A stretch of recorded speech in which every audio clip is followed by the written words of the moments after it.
पर्यटकଙ୍କ मन मोहुची एशियार द्वितीय बृहत्तम जिरांग बौद्ध मंदिर और खसड़ा जलप्रपात।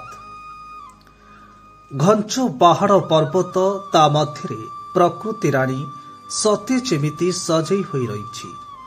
व्यस्त बहुल जीवन में क्लांत मन को आनमना करुवा ए परिवेश को उपभोग करने सांसारिक जंजालू टिकिए फुर्सत काढ़ी कहीं केते दूर दूरांतर पर्यटक माने परिवार वर्ग और बंधु बांधवों सह छुटी आसंती।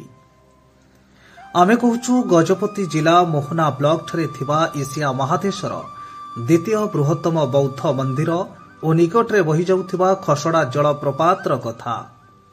शरतर आगमन रे शीतर परिमाण दिनकु दिन जेते बढ़िबारे लागिछि, पर्यटकंकर भिड़ ए स्थान रे सेते बढ़िबारे लागिछि।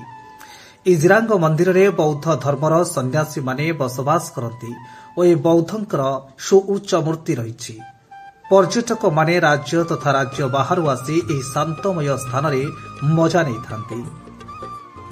मंदिर ठारू 3 किलोमीटर दूर में अवस्थित खसड़ा जलप्रपात वर्ष सारा अनवरत भावे बही जाई थाए स्वच्छ शीतल निर्मल पानी। इस स्थान में पर्यटक माने निज बंधु बांधव सांगसाथी परिवार वर्ग सह आसी बनभोजी करने सह ए निर्मल जलराशि पर्यटक जल क्रीड़ा करी सेल्फी नहीं मजा नहीं थांती। तेबे अनेक वर्ष धरी यह एक विख्यात जलप्रपात भावे निजर परिचय रखिथिबा बेले खसड़ा को प्राय 2 किलोमीटर रास्ता अत्यंत खराब थिबारु पर्यटकଙ୍କ मन मौली जाउछि। एपरिकी महिला मानक लागि शौचालयर सुविधा होइथिले आहुरी सौंदर्यर शोभा बढ़ी पारिबो।